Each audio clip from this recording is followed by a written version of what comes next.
You stand on the shore of the ocean watching the tide come in. You sense the call of the sea beckoning to take you further.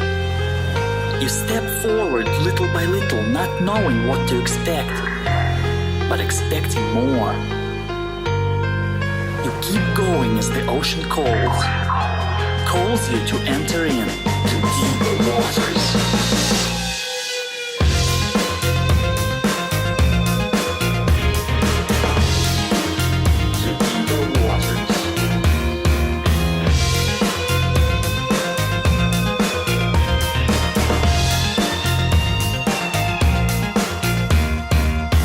Hello everyone and welcome to the Deeper Waters podcast. I'm Nick Peters, your host, seeking to bring you the very best in Christian scholarship and apologetics, and today we're talking about politics in Christianity. I want to give a couple of quick apologies out here at the start of the show.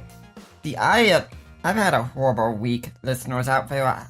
I had to have 2 teeth pulled on Wednesday, and I'm not really in a lot of pain except for psychological and emotional pain. So right now, my wife and I went to see the new Unbroken movie today. A really good film.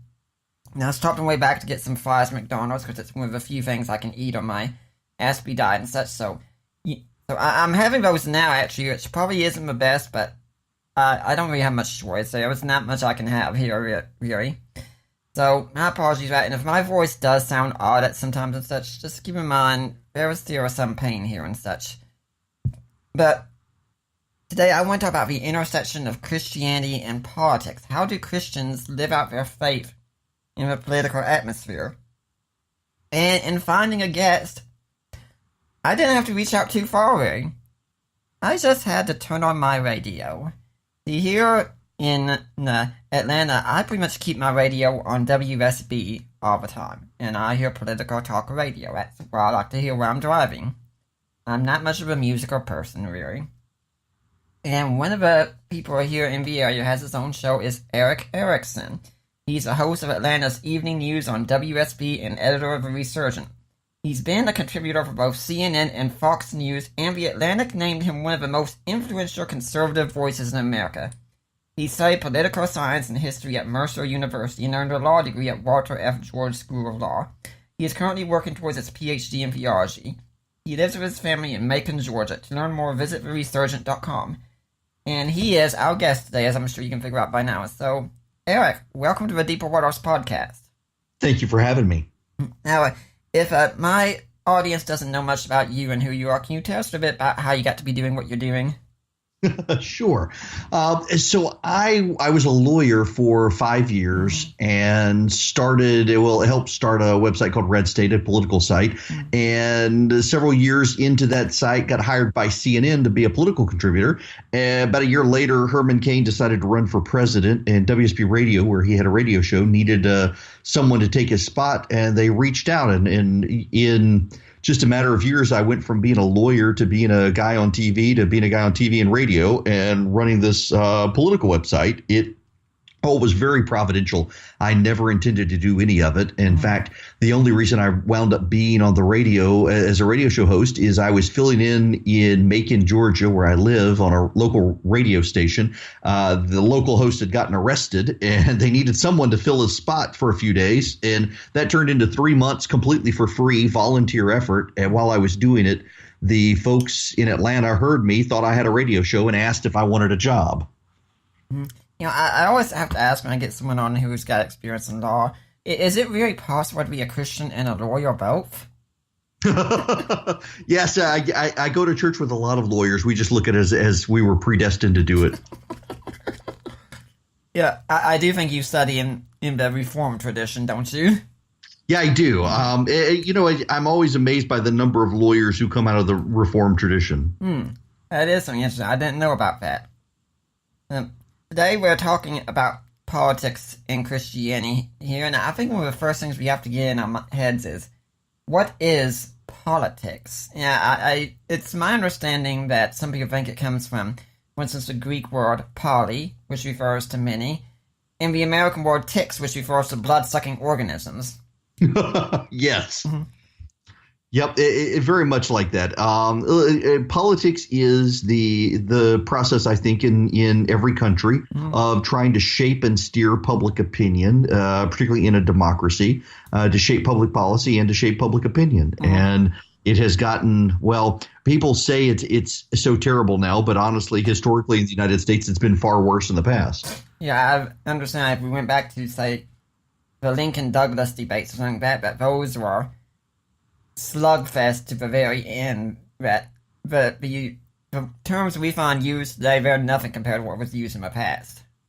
Yeah, very much so. I mean, when John Adams and Thomas Jefferson ran against each other for president, the invective of the candidates towards each other was way worse than anything we have now. Now, what they did not have back then was this idea that if we disagree politically, we should drive each other out of the town square. That's a new phenomenon. But certainly politics was to some degree far nastier than it is now. And of course, also what they didn't have back then was a social media where everyone could come and take any nastiness they saw and just fling it back at each other just as easily.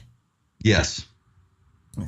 So what we could ask, though, is some Christians have some ideas about politics. Like, why should Christians even be involved in politics? I mean, shouldn't we be doing, the work of evangelism and not worrying about the ways of this world?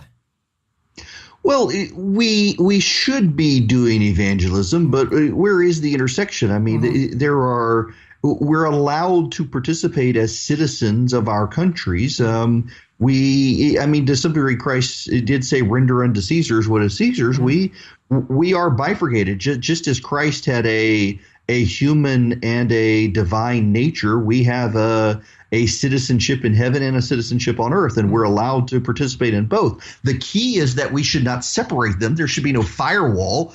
We should not take positions in the public square that are diametrically opposed to our faith, but that doesn't mean we should run away from the public square.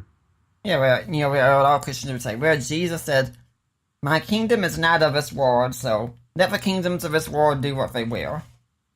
Yes, that's absolutely true. But at the same time, when Christ was on earth, he was feeding the hungry and calling on others to take care of the widows and the orphans. And to some degree, you do that even within the political process. The political process is the process of the people as a whole involved in the processes of government and civic society. And we're not to divorce ourselves from civic society as Christians. Yeah, I think something else we miss is there are a lot of political overtones in the Gospels, and we don't really see that in our day and age. For instance, when Mark's Gospel begins, it has something like the beginning of the story of Jesus, the Messiah, the Son of God.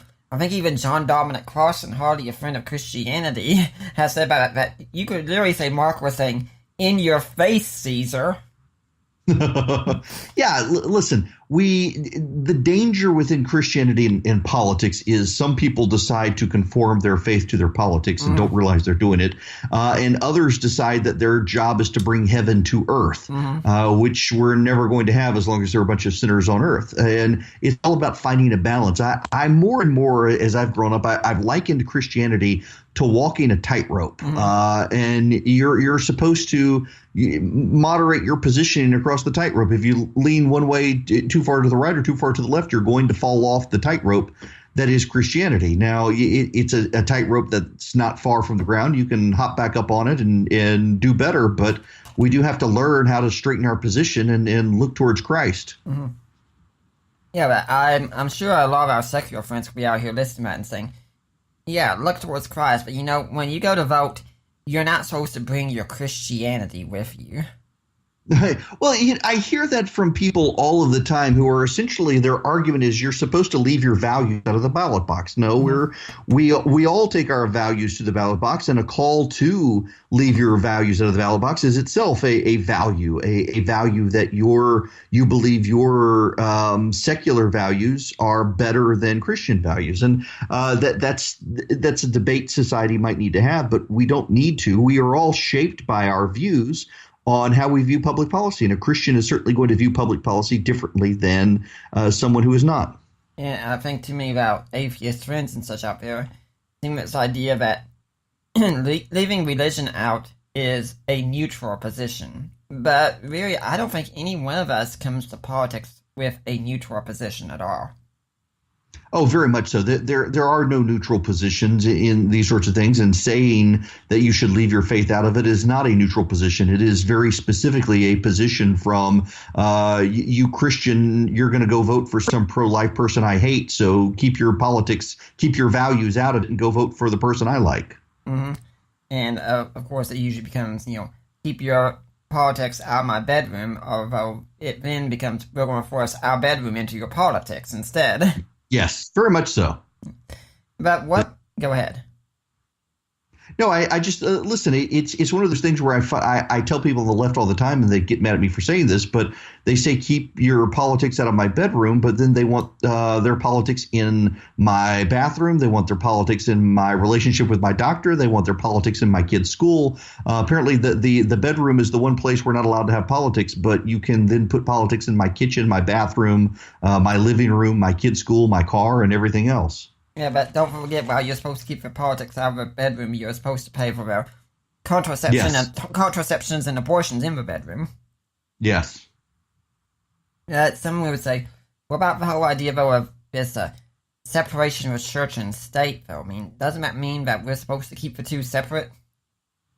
No, it doesn't. That's such a trite phrase that people historically don't understand. That it was not Thomas Jefferson, when he was talking about this, suggesting that we have this firewall within ourselves where, oh my goodness, my Christianity says I should believe X, Y, and Z, but I can't go vote that way. No one can live their life that way. The only people who think you can live that life are the people who don't have those values to begin with. Mm-hmm. And when he wrote, he was writing for Danbury Baptist, and he was actually not trying to protect the state from the church, but rather the church from the state. It's pretty much saying, hey, we've set up a barrier, so the state is not going to take over the church, that you're not going to be forced to join a particular church because the state says so, right? Yeah. And I think, if I'm correct, when the Constitution was ratified, there were some states that did, in fact, have state churches at the time. Yeah, very much so. The idea of a state without a state church is actually a rather new phenomenon in the 1900s, when the Supreme Court decided to incorporate the First Amendment against the states through the 14th Amendment. One of the very first things to go was the idea that you could have a state religion. It was very, very common, actually, even with the founding, that the Establishment Clause applied only to the federal government, not to the states. Mm-hmm. Yeah, when you and I drive through Atlanta, I'm just thinking about this, we can see several churches. You can see Baptists, Catholics, Methodists, Presbyterians, Lutherans, you name it. And to us, it really isn't a big deal, for many of us, if we leave one church and go to another church, because most of us can worship in any denomination just fine. But back then, denominational differences seem to be very heated, and each church had each state had pretty much its own denomination, didn't it? Yeah, very much so. Now, there were, I don't want to overstate the differences, but at the same time, yes, there were states, for example, oftentimes took very strongly anti-Catholic positions and passed a series of amendments in the states against the Catholic Church, largely being pushed by Baptists and others. And I remember I once lived in North Carolina when I was studying at SES, and there was even something in North Carolina Constitution that no person can hold political office unless they believe in the existence of Almighty God. Right. And I think we could even go back to, a lot of people talk about the Treaty of Tripoli, but there's also the Treaty of Paris. And when we look at the Treaty of Paris, it says, I think, in the name of the Holy Trinity, right at the start. Mm-hmm. Yeah, listen, faith has always been intertwined with Western civilization. And although there is a large push these days to abandon that, we're not going to see it abandoned. I don't believe it. It may morph in different ways, but I don't believe we're actually going to get rid of it. I just got done back reading a book about how Christianity has to change or it's going to die and such. And every time I read one, I keep thinking, we've managed to survive so far for 2,000 years, and it's all these new offshoots and such. Is people that think we have to change. They're ones that usually die and go off, and the church somehow seems to survive just fine.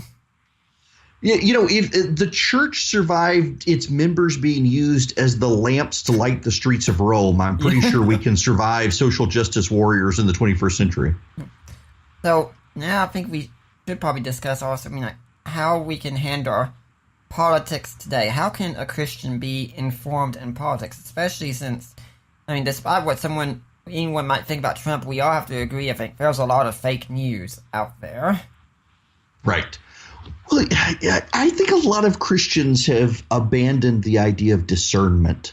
And I think it is – I came to go to seminary a number of years ago, starting at Reformed Theological Seminary and transferring over to Southeastern Baptist Theological Seminary this past year, in large part because of the realization I had that I was conforming my faith to my politics instead of conforming my politics to my faith. Now, the true story of me going to seminary was I kept getting asked by a lot of small churches to fill in for their pastor on Sundays, and I had never gone to seminary and thought it was made me uncomfortable. So I went to seminary, and then they found out I was going to Reformed Seminary and stopped the invitations. But it was eye-opening for me going to seminary to realize that I really was doing a bad job of moving my politics to my faith. There were too often where I couldn't find positions that challenged my politics. And I realized that if my faith never challenged my politics, then politics probably was my faith. And there are too many, I think, lazy Christians who they want to have it both ways. They can be a Christian on Sunday, but a card-carrying member of the Republican Party on Monday, and never the two shall meet. And I realized at some point several years ago that can't work. So are you telling me that actually God's neither a Republican or a Democrat? Is he a libertarian maybe, or a socialist or a communist? I don't think God cares about your political party. He cares about his kingdom.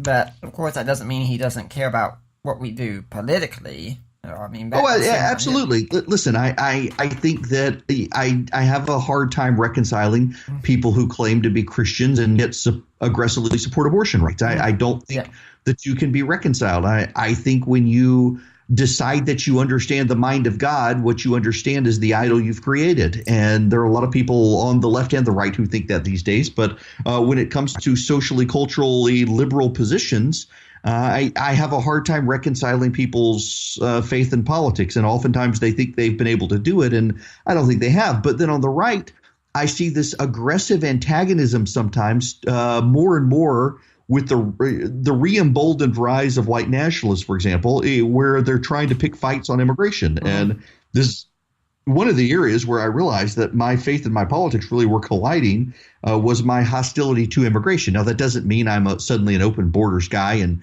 think we need to give amnesty to people, but it certainly means that we should be mindful there are people struggling trying to get to this country to escape something terrible, and we shouldn't be turning our backs on them. Okay, so when you mentioned abortion, do you actually mean Chelsea Clinton is wrong that when she says it's unchristian to restrict abortion, to undo abortion? Very much so. I don't know what church she's been going to, and if it calls itself a Christian church, she might need to go somewhere else. Yeah, I was looking online last night, and I saw the Babylon Bee had a story about that. So now, Chelsea Clinton says it's unchristian to read the Bible and call it the Word of God and follow Christian beliefs. Yeah, a fairly accurate headline there. Listen, one of my pet peeves these days is to have very liberal people claim to know what Christianity means, and more often than not, they have no reflection of Christianity in what they're saying, whether it is support for gay marriage or embrace of transgenderism or support for abortion rights or what have you. There are a whole lot of people out there who claim to be Christians who aren't. And I have this saying that I really do believe there will be far more people in heaven when I get there than I wish were there, but far fewer people than I actually expect to see. Could it actually be that maybe we should have some caution, because any politician can get up there and say, I'm a Christian, I've been supporting XYZ all my life and such, and in certain states that can just be something used to get votes. Oh, very much so. I think a lot of Christians lack discernment. I've seen this for a number of years. Of the politician comes in and meets with the evangelical crowd and says, "I love me some babies," and then he goes to Washington and votes to fund Planned Parenthood, and they're all shocked. Well, had you looked at what this guy did, had you looked at the church he went to or did not go to but claimed to go to, you might have seen that this was not a person who was really living his life on a regular basis as a person of faith. Didn't we just have something like that happen in the governor's race here in Atlanta, in fact? Yes. It seems like in the South, in particular, you have all of these people who really talk a good game about loving Jesus, but don't. Mm-hmm. Yeah, we had someone who it really looked like he was going to be the next governor, and then came out these tapes that someone had made of him where it showed that he was pretty much leading a double lifestyle. Yeah, the advancement or lack thereof of school choice, I think, is one of those issues where Christians need to be further involved. I was actually having this conversation. I think I need to write a piece on this, and I haven't. But, there's been this big controversy of late, John MacArthur writing against social justice and others responding to him. And I think they all have it wrong.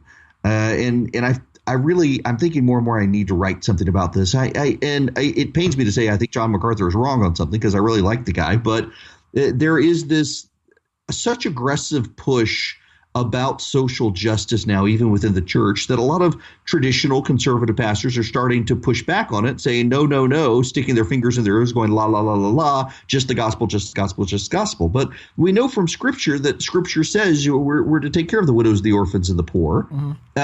On the other side, though, on the social justice side, there are a lot of young churches and hipster pastors with tattoos and skinny jeans who want to make peace with and embrace Black Lives Matters and whatnot. And yet they're embracing ideologies and ideas that derive from Marxist political thought and that are hostile to Scripture. And we know that the things of the world hate the things of God. And I don't think that they, any more than John MacArthur should say, no, we shouldn't talk about this stuff. I don't think these people should be embracing these left-wing social agitation groups in the name of fairness and equality. They need to go start their own Christian groups and use it as a vehicle for the gospel, but also to affect change in society, understanding you're never actually going to get heaven on earth, unlike what a lot of liberal theologians think, because we're all sinners. I think when we talk about social justice, that's another term that we really need to be careful defining. I remember reading Ron Nash on this years ago, and his writings were very influential on me. And one of the questions I always ask people is, what is social justice exactly? Yeah, the Babylon Bee, I think, has actually done a very good job writing about social justice and doing a primer on what social justice actually is. And in particular, that it is derived from Marxist ideology on the haves and the have-nots and the people with power. The Bee explains what is social justice is the way it's entitled. And the social justice, as people talk about it now, I'm just reading from the Babylon Bee, a Marxist-inspired construction that sees everything in terms of power versus the powerless. This version of social justice demands you bow to all government's plans to reform society, or else. When someone identifies as a brave social justice warrior, this is usually what they mean. Hand over your liberty and your money to the government, they'll make it all better, just like governments have been doing through human history. Mm-hmm. But isn't it the case, though, that socialism really is in the Bible? I mean, heck, look at Acts 2. They all came together and they gave of themselves and no one was out lack. By God, that's socialism right there. Right. Well, I agree with C.S. Lewis to a degree that if we were to have a truly Christian society, it would look more socialist financially and more conservative socially. And what he meant by that was that if every single person was a believer and we were committed to this cause, then there would be a lot more people redistributing money to help those in need. But as he pointed out, and as I would point out, this is a voluntary effort. The church was not government commanded, and we don't have a theocracy. We don't have a Christian government. Our government is, again, separation of church and state. They've put in the establishment clause. They believe that we can't have it. So for people saying, well, if you're a Christian, you would support socialism. No, if I'm a Christian, Christian, I give my own money and direct it where I want it to go. And I resent the government taking my money and giving it to causes that are the antithesis of my values.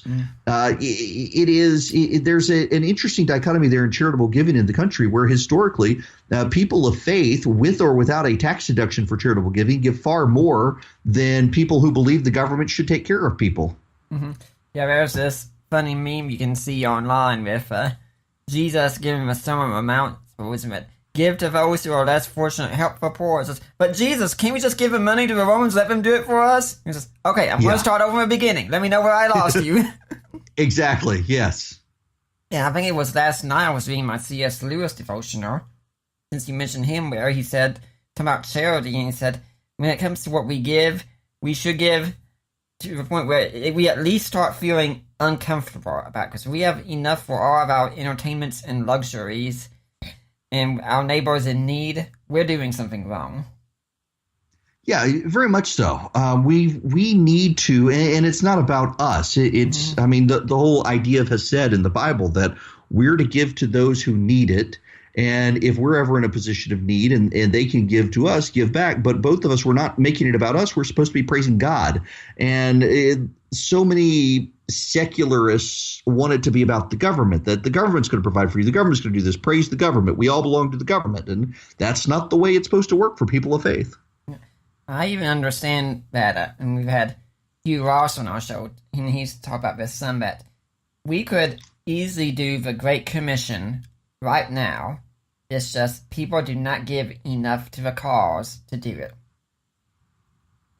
Well, one of the cautions I would have is, and I've heard this so well from a preacher in a rural part of the nation who was preaching. It was their tithing Sunday. And I was in their church, and he acknowledged that, there are a lot of people in the church who don't have the money to give to the church. And there are a lot of pastors in big churches who say when the Bible says give 10%, it actually means 10% of your paycheck. And this pastor is saying, I think that there are a lot of people in this church who they can't give even 10% of their paycheck, but they can give 10% of their sweat. They can give 10% of their time. They can give 10% of their prayer time. They can give 10% of a lot of things beyond a monetary figure to help the church. And I think we probably all could stand to use to get in that mindset that there are some people who can't write the check, but they can certainly go down and serve food or do dishes or help clean up the church. There are people who they can give the money, so give the money. But what we shouldn't be is sitting in a position where we say, you know what, that guy's not giving enough, so I'm not going to give anything until he gives. That's actually the whole section of the Sermon on the Mount on judging is about that. It's about the person in the believers community saying, well, I'm not going to do it, he should do it. No, you yourself should be doing these things, not looking to others to do it.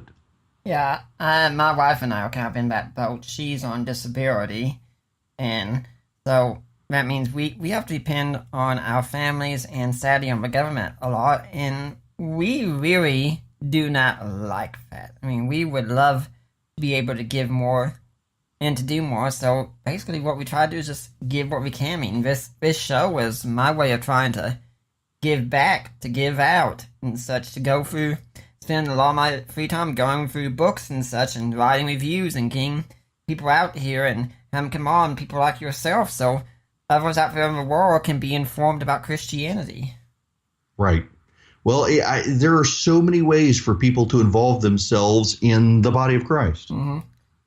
Yeah, and I agree with you. It's not just money. I mean, just do something simple for those in need. One of the greatest things we've appreciated lately is, like, I mean, for instance, I couldn't drive this past week because too high on oxys, not intentionally, but they had me in those for pain, and we needed to go to a grocery store, so we're part of Celebrate Recovery here, and I put a message in the group, hey, can someone come and help us go get some groceries?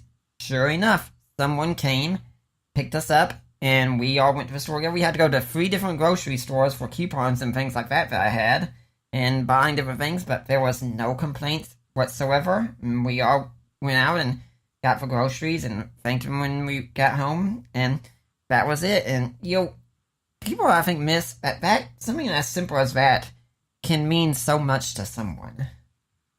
Yeah, I think so. There are, I find more and more people in church, and my wife and I get into this as well, where we think, the house is a wreck, and we got to have the perfect house before we can invite people over from our church community, or I can't do this perfectly, so I'm not going to do it. And Christians are imperfect people. I think we need to be willing to accept more imperfect sweat equity than waiting for when we can get it just right. I know my wife struggles with that, but even that, my wife actually struggles with self-image things. I mean, that I know that's a rarity among women and such, but she's one of them. And something I've told her about this is, but even that, God gives you the freedom to be what I call gloriously imperfect. Yes, very much so. When we are talking about socialism, though, I mean, we got this, people out there like this Ocasio-Cortez and such. I'm probably butchering her name and such out there. And then you had Bernie Sanders running last election cycle, and so many people were thinking socialism was just the most awesome thing ever. But, before we really critique and such, we should probably discuss what is socialism and how does it differ from, say, communism? Well, so socialism is it is a social economic idea of essentially government control, where the government does redirect assets in society to help those who are less fortunate. Communism, I think, is built on it and is derived from it, but communism is a more total political, socio-political view of socialism, where it's not just an economic idea of the government redistributing funds in society and the government controlling the economic output of a country. It is the idea that there can only be one political party and religion must be done away with because people can only believe in the state, and only the people who are in this political party can be in power. It is far more encompassing than just the economic output of socialism. I do debates with atheists quite often, and it seems strange. We want to talk about the Crusades and the Inquisition. We don't want to talk about all the millions that Stalin and others murdered, and say, well, that what went on there, that has nothing to do with atheism. Yeah. Listen, there are plenty of Christian socialists in the world. It's when you head into communism that you have serious trouble. Mm-hmm. The problem is that so many people these days are so uneducated on the difference between the two that they conflate the two. At the same time, we should not be dismissive of the fact that socialism trends towards authoritarianism. Mm-hmm. And socialism is very much collectivism. Now, I certainly think that here in the United States, Christians need to be more focused on the collective body of Christ and not the individual, because we preach such an individualistic Christianity. But I think other parts of the world are way too collectivist in their approach and need to focus on the individual a bit more. Maybe it's not collectivism that's the problem, but what collection it is we're focusing on. If we're focusing on, say, the group of the body of Christ and the kingdom of God, we probably don't have as much of a problem. If we're focusing on, say, the kingdom of man and such, we could have a problem, because inevitably, if you get rid of God, you're not going to have a society without God. You're going to have a society with some men trying to be God. Yeah, very much so. It's always amazing to me how people, they write books on what they think God is, and it's amazing how often these books have God looking just like them. Once again, the Babylon Bee had a whole story like that with scholars writing life of Jesus and such, and how amazingly all these seem to be a mirror, such as one guy being told that, Jesus was just a straightforward person. He told it like it is. He didn't hold back. Said such and such scholar, but most of his fellow scholars seem to think he's a jerk. People don't like people who are blunt and people who tell it like it is. I know a pastor. I've got a friendship with this pastor who has preached very bluntly in church on Sundays about the parents in his church and how they're raising their children, being too passive with it and being too worldly about it, and nearly had a church revolt as a result. But he wasn't saying anything that wasn't true. Mm-hmm.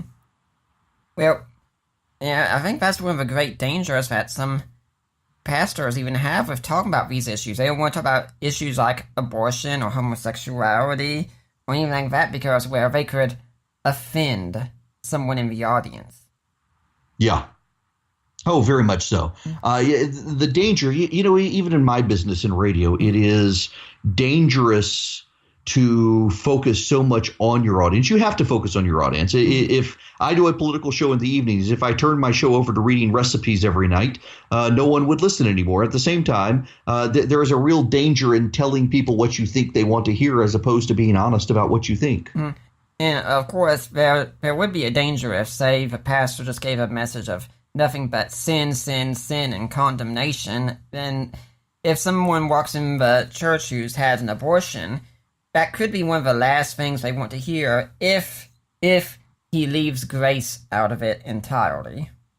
Right, very much so. The Christian gospel message should be one of hope and redemption, not just sin and damnation. And again, this is, I think, walking the tightrope. You can go too far one way or the other. You can go too far in being completely, it's all about grace. There's no accountability. There are no oughts to the faith, nothing you ought to do. Or you can go on the other side where it's all the law and sin and damnation. Mm-hmm.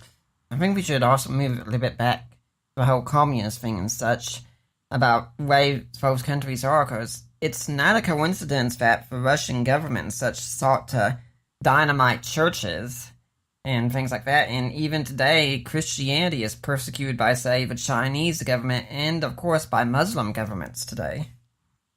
Yeah, very much so. It is, one of the things that is always fascinating to me is this it's a lack of understanding, I think, of Islam, even in the American church, and how, we as Christians do have this concept of grace, and that concept doesn't exist really outside of Christianity. There's more this concept of karma, and that even falls into Islam, where you get what you deserve, as opposed to God shows you grace. You deserve damnation, and yet he's going to be kind to you. Yeah, I really think that probably most Americans have never read the Quran. For example, sadly, most of them have probably never even read the Bible as well. And I can say I've read both of them. And yes, I've actually gone for Quran. It took a long time to go through that one, but I went through it. Yeah. Yeah. So, but to get back to the whole socialism thing, now we've got these candidates here. I mean, Ocasio-Cortez is right now open and says, hey, I'm a socialist, and yet she seems to be completely ignorant on economics many times. And Bernie Sanders, he could have, I think if all things had been played fair, he would have won the Democratic nomination, but there was some stuff, I think, going on behind the scenes to make sure he never won it. I mean, I even told Allie, my wife, during the election campaign and such, I said, Bernie Sanders doesn't have a chance. They're going to make sure Hillary gets the nomination. It's already a done deal. Yeah. Listen, if Bernie Sanders were to become president of the United States, I think that we would be in dangerous times. And Bernie Sanders is one of those people who I think has conflated socialism and communism. I mean, he took his honeymoon in the Soviet Union during the height of the Cold War.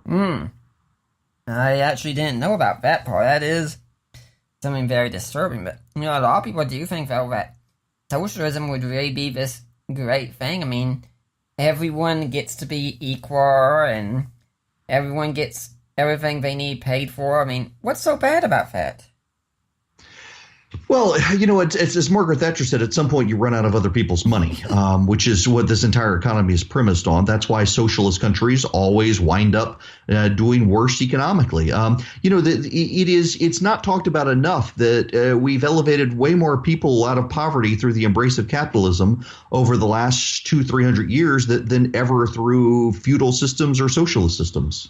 Yeah, what about places, though, like Sweden and Norway and Denmark and others? Aren't those usually held out as socialist utopias? Yeah, and they're not. And they're not quite as socialist, I think, these days as some people think they still are, although they are much more socialist than us. And their social welfare states are crumbling. They one of the things that you see in countries that fully embrace socialism is ultimately, for some reason, people, it's a greater Western phenomenon, but it really is impacted in socialist countries. People ultimately stop having kids, and at some point you run out of people to redistribute the grievances of society on and the burdens of society. You've run out of people to tax, and these societies are going to have to rethink economically how they do things. I think I've heard something recently about China broke their ban on allowing families to have only one child. Yes, and that was largely because of a logical outcome of they were aborting the girl and always wanting the boy. And that's because the boy had the power to carry on the family name and inheritance and things like that. If you have a girl, your family disappears. And heck, sometimes even if they have the girl, say, well, there's this accident that took place and things like that.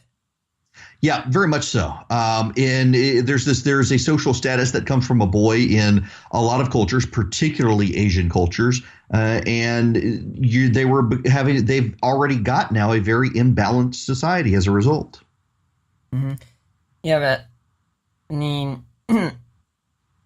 can't we just do these things still so that everyone can get something free like that? I mean, don't we have the resources to do that? I mean, aren't we the greatest nation on earth? Well, we like to think that we have unlimited funds, but we don't. Lyndon Johnson in the 1960s said that we had such a great society that there should be no poor people. Well, we still got poor people 40, 50 years after the Great Society launched. And as Christ said, we will always have the poor. He didn't mean we'd always have the exact same poor people, but we would always have a class of poor people in the world. We're never going to get rid of poverty ultimately. And a group of sinners are never going to get rid of something that really takes a miracle to do. The question is, what do we have as our baseline for acceptable living conditions?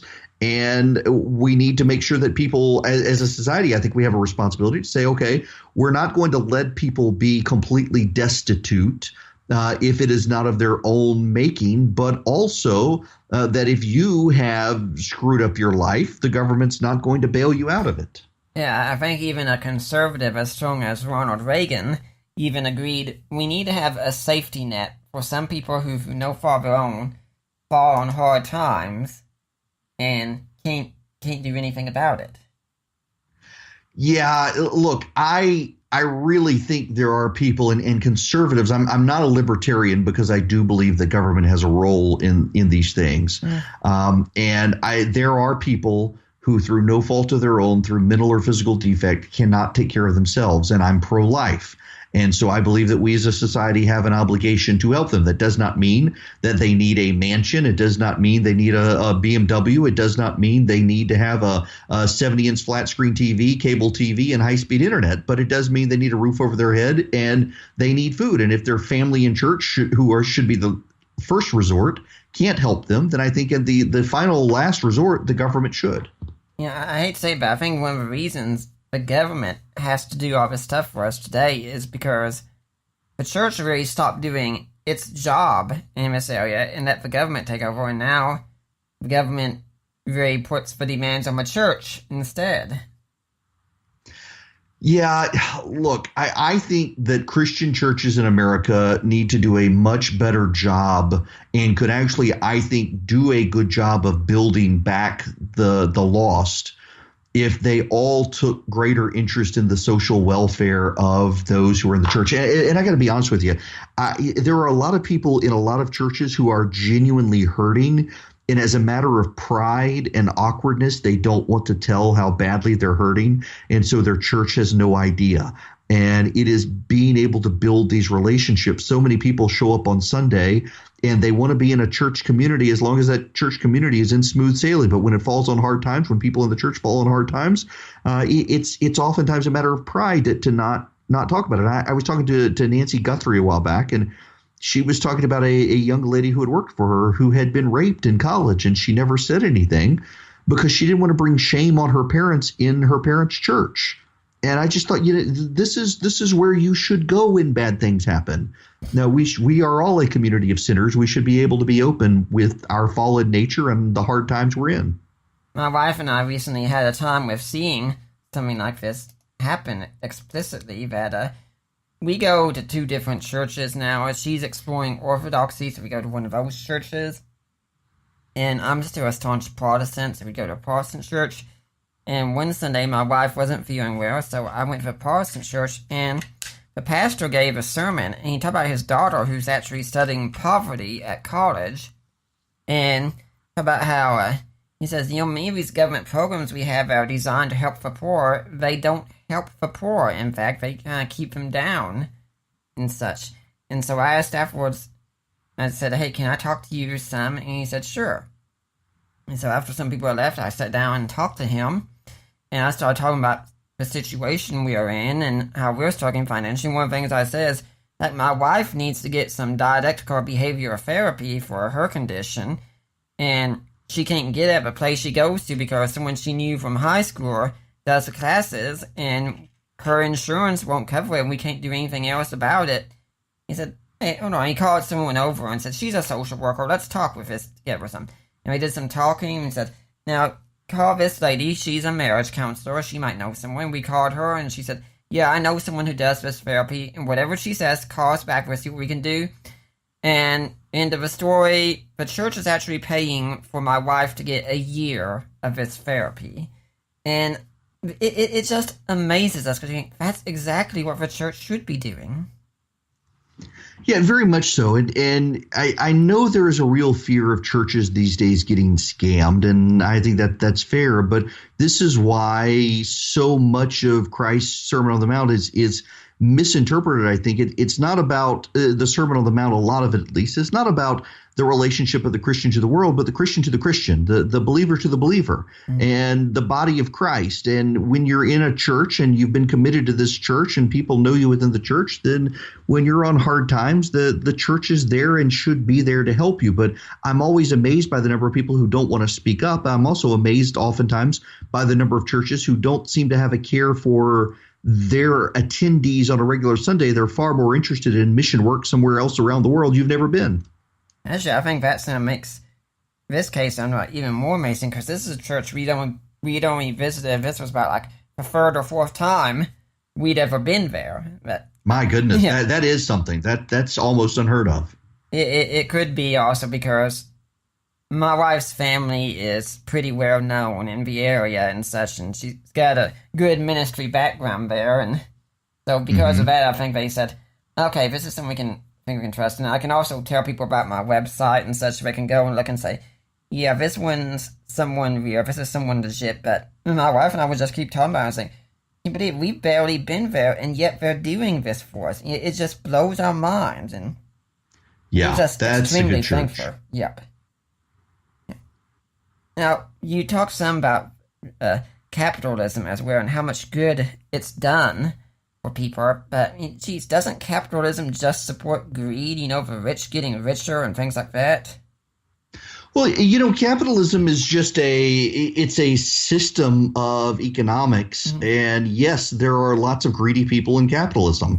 And one of the premises of capitalism is that individuals playing off of individuals can create a free market that balances and self-corrects itself. And there is, I think, a lot of truth to that. But it's no more perfect than any other system. I think just more perfect than the others that have been tried.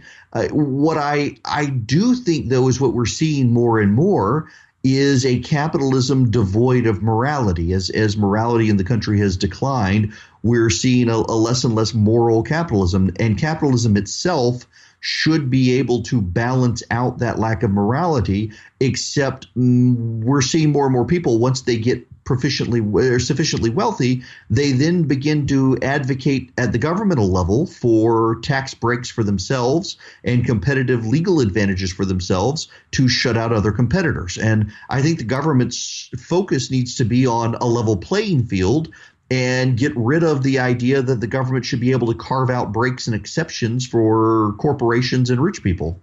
Now, I like what you said about our society becoming less moral and such. You can correct me if I'm wrong on quote, but I think it was John Adams who said something along the lines of, our Constitution was written for a moral and religious people. It will not work for any other. Oh, I completely agree with John Adams. And it was Calvin Coolidge who said that the role of government should be to make the system fair. And by that he meant to make the system a level playing field. And by that he meant the government needs to stay out of the way of the upstart David taking out the Goliath Corporation. But too often now the Goliath Corporation goes to the government and preemptively prevents David from ever being able to challenge him. Mm-hmm.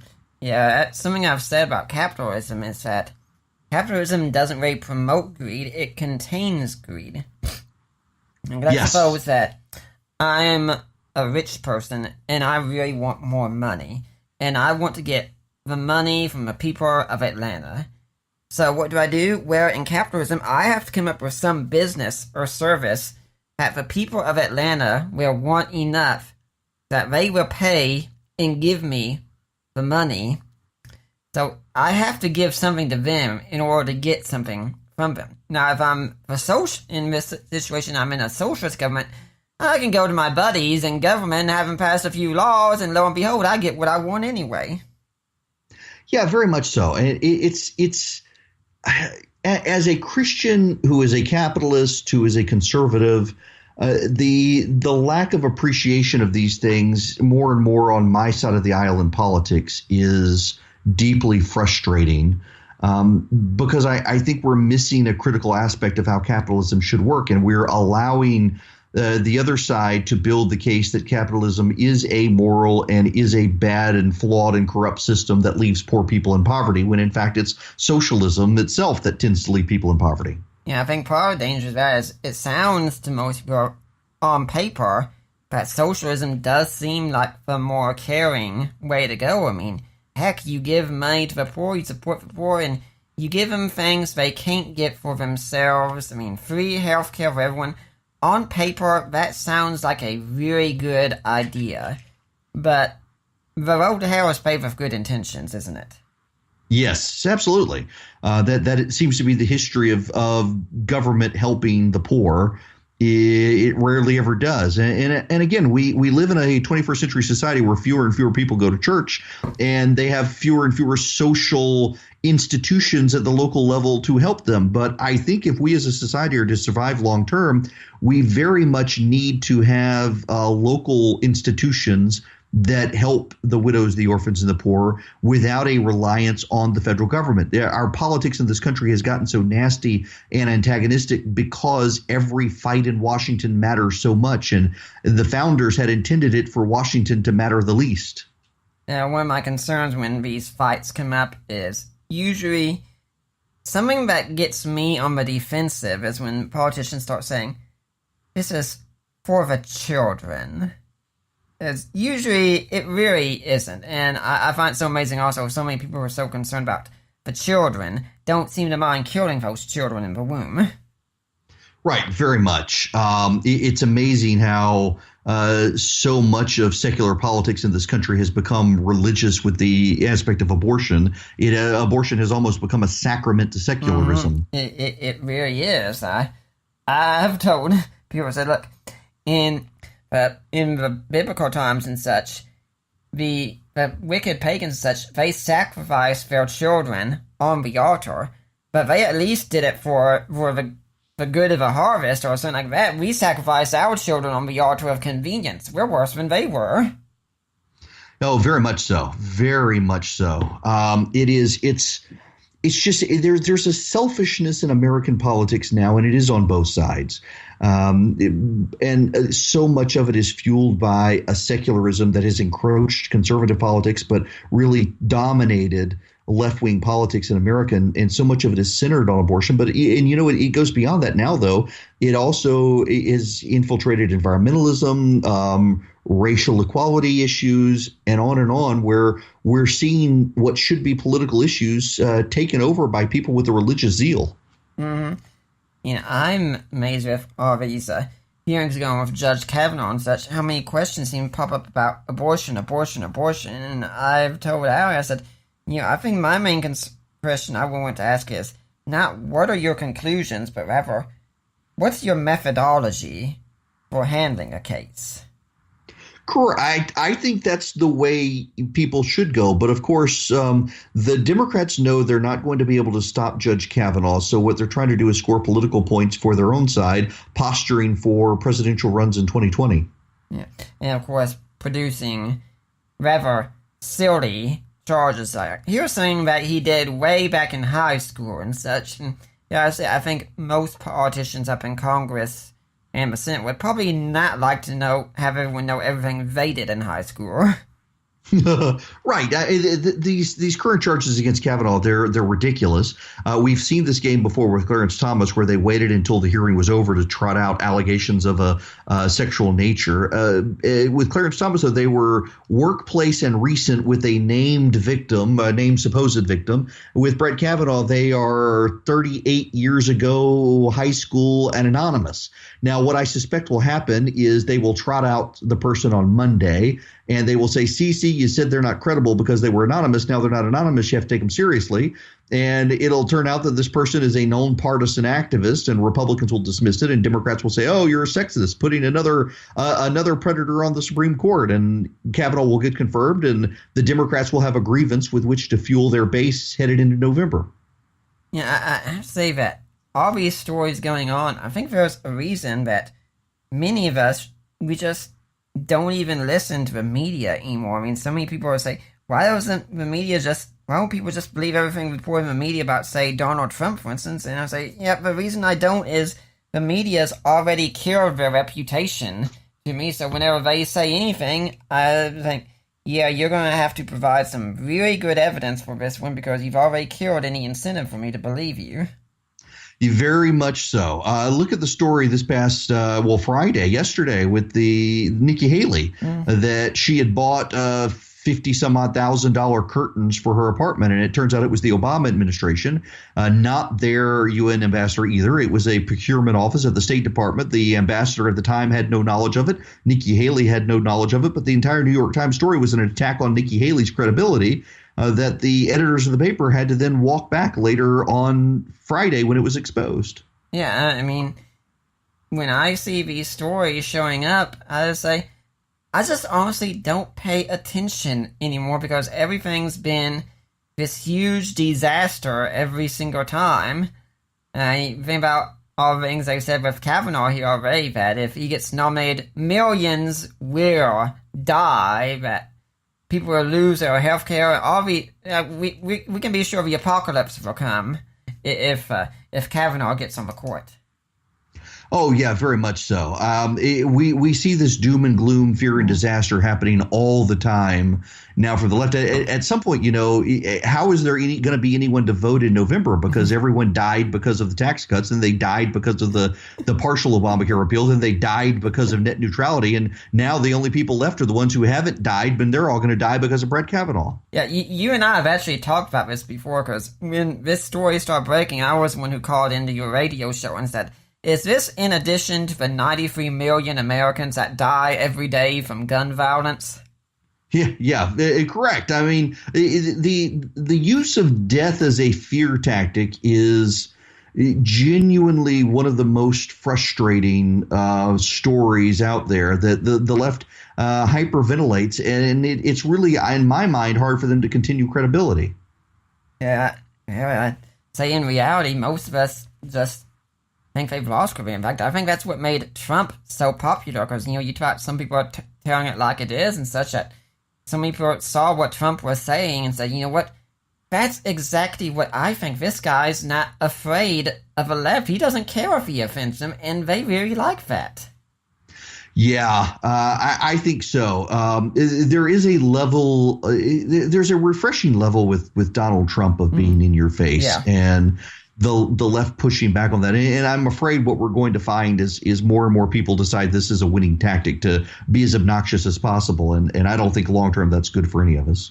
Yeah, and I know last election cycle was really difficult for some people. I mean, I did vote for Trump, and I'll be honest, I definitely did listen to your show the next day because I had to hear what you were going to say, because I remember you making all those predictions and, oh, this is going to be so good. But, I mean, I voted because, I remember I was a teenager when the Clintons were in office, and it was such a disaster, and I said, the last thing I want is to get Hillary Clinton in office. So I'm going to go with the lesser of two evils here.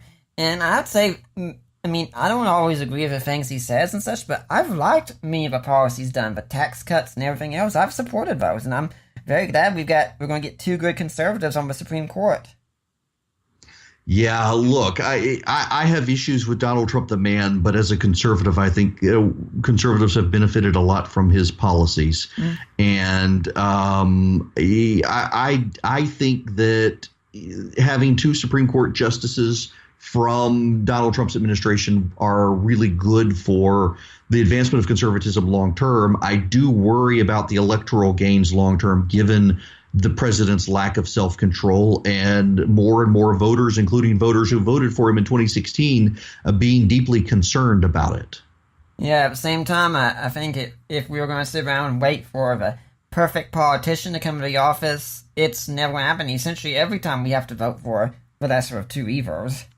Well, but I don't think we have to. The idea that we've got to vote for the lesser of two evils, you're still voting for evil, and that's not a call to get out of politics. But I also think that we've made it so binary as a people that you got to vote for the R or you've got to vote for the D. You don't have to. I didn't in 2016, and I go back and forth on 2020. I really want to vote for the guy because of the things he's done, but then I look and think, I don't want this person propped up as a role model for my kids. He's not, but children view the leader of the free world as a role model, as do others. And I think that's bad. If he would just lay off Twitter and be better behaved, I could see myself voting for him. But as it is, every time I think I want to vote for him, he does something that just makes me think, why are you president?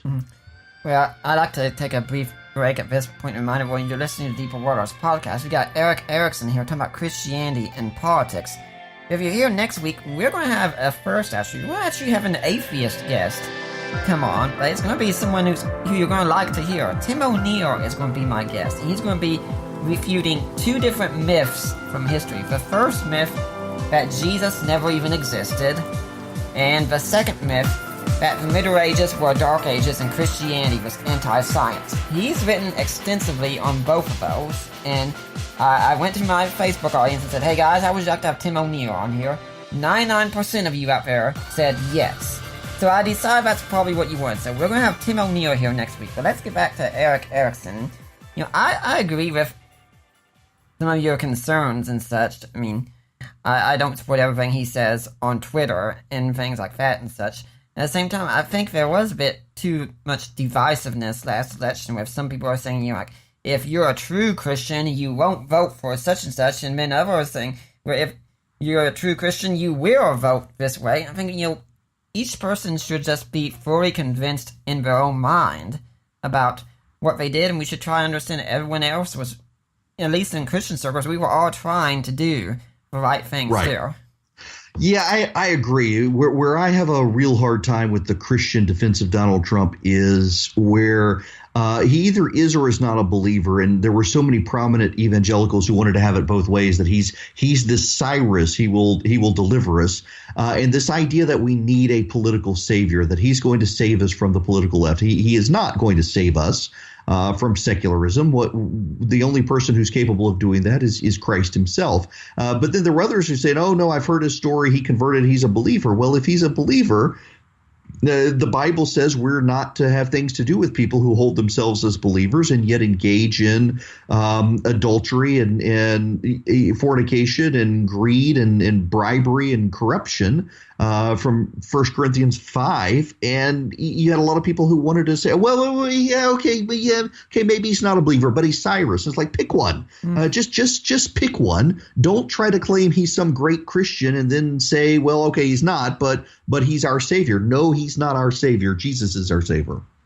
Yeah, I remember my wife, Allie, has said to me before sometimes, says, if you could meet any famous person right now, who would it be? Now, if I was speaking my own self-interest and such, I'd probably say N.T. Wright, for instance. But what I would say right now is back when he was in office, I would have said Barack Obama. Today, I'd say Donald Trump. This is why.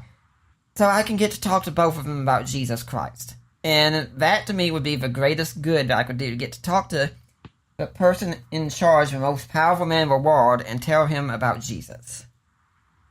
Yeah, listen, I think that someone who does not have a political agenda to get favor with the president needs to. The reality is that there are a lot of Christians who view Donald Trump as a means to an end. They are very transactional with him. And I don't know that they care about him spiritually. I say all the time, and I mean it sincerely, that we have a man who, while he was with his third wife, who was pregnant with their child, was having a sexual relationship with an adult film star and covered it up and paid her money to keep it quiet. It is not in dispute.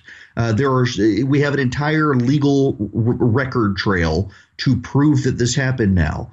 And have any of the president's friends, when they're going to talk to publicly about what great things he's done for God and Christians in America, have they sat down with him and said, "Sir, you need to repent"? Because thus far, the only statements we have from Donald Trump on record are that he's never felt the need to repent for anything ever. Mm-hmm.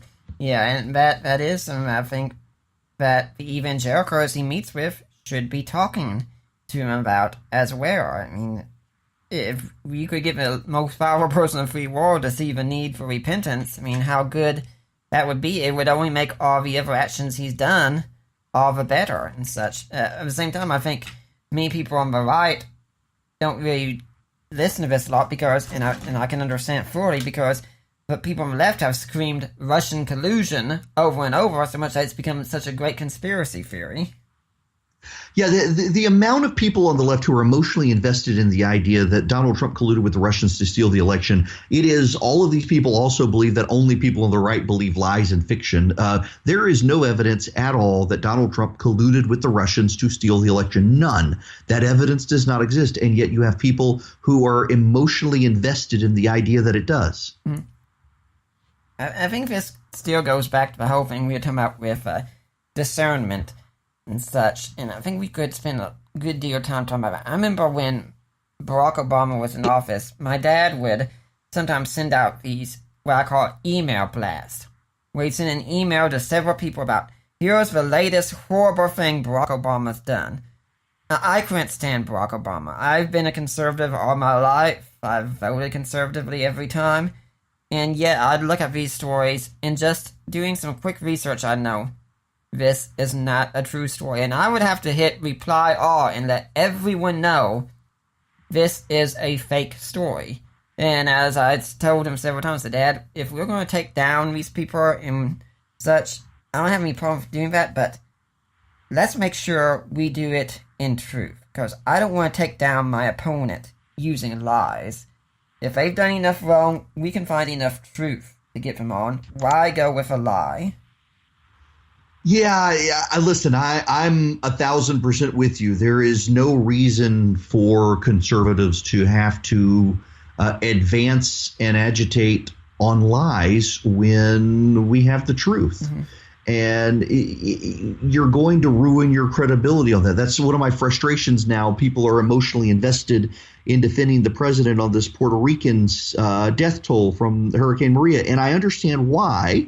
And the president's tweet, if you took it at just face value without reading more into it, was true. There were 18 people who were killed in the hurricane. But the 3,000 number comes from the post-hurricane lack of power, lack of clean water, lack of services, lack of food, all of which was because of Maria. And if at the same time I look at this and I say, if the political left and the media weren't so interested in using this issue to blame the president, he might be more willing to acknowledge the number of people who did die because of that, not during that hurricane, but because of that hurricane. But when the left wants to use stories like this as a cudgel against the president, it's understandable he gets defensive.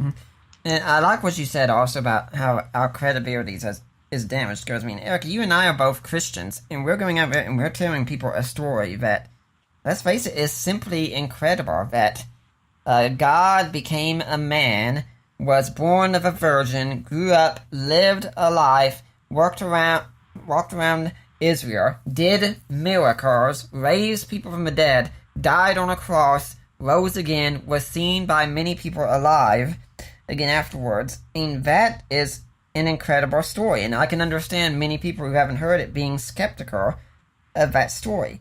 But if we go out and we share something politically that's baloney, and they can see that it's false in just 5 minutes with a Google search and such, why should they bother believing us on the other story? Exactly. We have our credibility is on the line, and it is. It's no coincidence that a lot of the so-called evangelicals who rallied to the president are deep in the prosperity gospel heresies. Some of his most prominent supporters are. We have got to genuinely be truthful about everything, even when it hurts our own side. And we also, I think, have to do a better job as Christians of saying, I don't know. Mm. I think part of the problem also we have in our day and age is so many times, so many news stories pop up, and everyone seems to think they are an expert on the story, and you really can't be an expert on everything, such as right after the Inspector General report came out, here comes this story about immigrants and children at the border and such, and all of a sudden everyone knew everything about immigration law, and people just, I mean, even if they care about the issues, people just don't really have all the time to focus on studying the issues. Yeah, very much so. That is why I just, again, being willing to say I don't know is important. But also, if you go down this road of claiming to have knowledge, then make sure you actually have the knowledge. We've got to be truthful with people, particularly with our friends. So many people are so emotionally invested in politics these days. We sometimes need to be willing to say, the story is more complicated than you think, and be willing to break down those complications for people. Oftentimes there is no clear one-sided answer to a story. So how should we as Christians handle these things when we hear a claim? I mean, it's hard for a lot of us to do investigations because we see so much bias on one side or the other, and as soon as the report comes out, everyone already pretty much has a side. Yeah, oftentimes, if the story is breaking, I'm finding more and more these days, I don't talk about it on radio because it's going to change within 24 to 48 hours.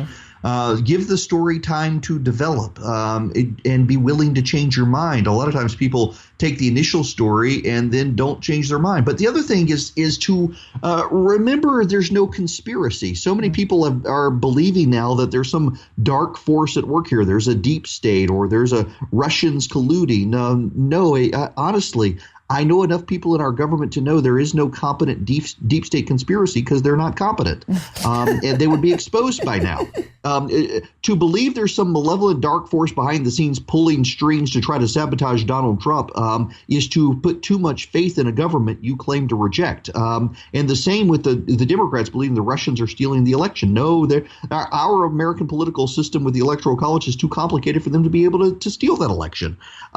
So don't believe that in conspiracy theories. There are usually rational explanations. And oftentimes I find that people believe conspiracies because they don't want to accept blame themselves or blame for their allies. Yeah. I think, in fact, it was Obama even who said before the election that hacking the election just isn't possible and no serious person should entertain such a thought.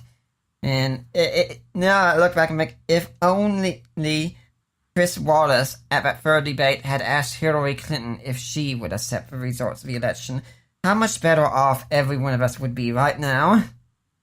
Yeah, look, very much so. The fact is Barack Obama and his Secretary of Homeland Security, Jay Johnson, were both very adamant that you could not steal the election if only because of the Electoral College. It would be extremely difficult to pull off, if not impossible to pull off. And I believe them. Mm-hmm. We could talk some about the Electoral College, too, because some people are now started saying, and I'm sure it would have been quite different, a period, one thing, well, isn't the Electoral College just an outdated system that we no longer need? Well, there are a lot of people who say this. There are a lot of people who believe that the Electoral College is outdated. But I think what people forget is that we are not a direct democracy. We are structured as a society in order to represent people of diverse backgrounds in diverse locations, of different minds, and the states are still important. It is not just the people, it's the states as well. And we've got to be mindful of that. And the Electoral College tries to reflect that balance, that people can't just go to major cities on the coast and try to lure their votes. They also have to be respectful of the people who have chosen not to live in those places. Yeah, I've told people, like, if we didn't have Electoral College, there would pretty much be, I think, like 5 major centers every presidential nominee would go to, and he'd forget the rest of the country. That's why we need the Electoral College. Oh, very much so. We need the Electoral College. We need to have that diverse representation in the United States. It sets us apart so very much from so many other countries on the planet. Our ability to have a diverse republic of this many diverse people. I mean, people tend to forget that when you're talking about even Canada or the United Kingdom or any European country, those are very homogenous societies, and we are not. The Electoral College breaks through the mass heterogeneous nature of our republic to try to find some common ground for us. It actually does help us get the idea that we are all equal and every single vote does matter. I mean, Hillary Clinton, I'm sure, greatly regrets by now that she didn't go to places like Wisconsin. Oh, very much so. She's got to regret not having gone to places like Wisconsin. It's a reminder that the states still matter. So many people think only the people matter, but the states still matter in this country, and we need to act like that. Mm-hmm. Yeah, and I definitely did agree with what I heard you say yesterday, that you kind of got to wonder at this point why the left just doesn't go up to the Clintons and say, can you all please just, go away and such, because you're not helping the cause here any. And right. That would even include Obama, because he comes out and gives a speech last week or so, and it's kind of a disaster, and every time he campaigns for a politician, it's usually the kiss of death to him. Oh, absolutely. It's striking to me that the Clintons are just, they don't want to go away, that they are emotionally invested in hanging around. Mm-hmm. And it's probably time for them to disappear for a while. Hillary Clinton was rejected, not by the popular vote. She did get the popular vote. But if you were to subtract New York and California, really just California, Donald Trump won the nation because people are tired of the Clintons. Mm-hmm. And I think many of us are still saying everything. It's saying, let's forget about Russian collusion. I think we actually do have evidence that things did happen with Hillary. When are we going to look into that any? Well, my view on that is twofold. One, she's out of power. She's never coming back into power. When do we let it go? 10 years from now, are we still going to be saying, but Hillary? This victimized mentality on the right that you didn't lock her up. But the other thing on this issue is now you have Donald Trump's administration, Donald Trump's attorney general who led the chance of lock her up at the Republican convention. You have Donald Trump's U.S. attorneys. You have Donald Trump's FBI director. You have Donald Trump's assistant FBI director. You have Donald Trump's assistant director of the Department of Justice and who would lead the investigation. And none of them want to do this. Perhaps there's more to the story than we've heard from Fox News. Perhaps they've discovered that they can't get a conviction, or perhaps it was, if people bothered to read the Inspector General's report out of the Department of Justice, that in fact a whole bunch of people were doing this at the Department of Justice. And if you went after Hillary Clinton for it, you would be arresting more than 250 of the top people at the Department of State who also were doing it because they had permission. And you can't prosecute when you have 250 people doing it. It looks like it's standard operating procedure, not an exception to the rule. Yeah, and let's face it, I think most of us, I didn't read the Inspector General report. I mean, it's about 500 pages, and honestly, there's an entire section in there where he notes this is beyond the scope of the Inspector General's report, mm-hmm. But they did find in the process of this where the FBI agents were talking about the mass number of people at the State Department who were doing this in the Bush and the Obama administrations. Clearly, there's an argument for standard operating procedure, and they would have a hard time prosecuting her. Yeah, I mean, it's not so much that, I'm being lazy or anything here. I mean, people could think of that. I mean, I'm probably like, look, it's not your job. It's my job to do it. The problem is there are too many people who hear me say this and they get mad because they've heard something on Fox News and think they know better than me, and they've never read the report, and I have. Yeah, I find the same thing when I do debates with atheists and such. Where I've read several works on New Testament scholarship and metaphysics and such, and it says, well, glad you have, but I Googled something just now, so let's sit down and talk. And you and I, we aren't even talking on the same level, and you don't even realize it. I mean, that's part of a problem with our political discourse in America is, once again, everyone thinks they're an expert when they haven't studied anything, that just because they have an opinion, they know what they're talking about. Correct. That's just, it's one of my pet peeves these days. My job is to read the news, analyze the news, tell people what the news is, what the truth is, and where I don't know the truth, what my view of things are and my analysis of the situation. And I'm always amazed at these armchair experts who they've heard a pundit on TV say something in a 3-minute soundbite, and suddenly they think they know more than people who have read multiple news articles, talked to the firsthand people who were mentioned in the news articles, and actually studied the issue. And I'm not even talking about myself there. I'll have experts on my radio program who actually are experts in an issue, and get some armchair quarterback who's decided because he read an article in his local newspaper, he knows more. Yeah, and that's one great benefits I think of doing the show is probably the same thing you get, because as soon as I get someone to sit down to, I think, I've got 2 hours, I can sit down and I can actually learn something from these guests by asking them questions about the topic that I'm wondering as well. It's a learning time. It's not time for me to argue with them. Right. Yeah, it gets very frustrating.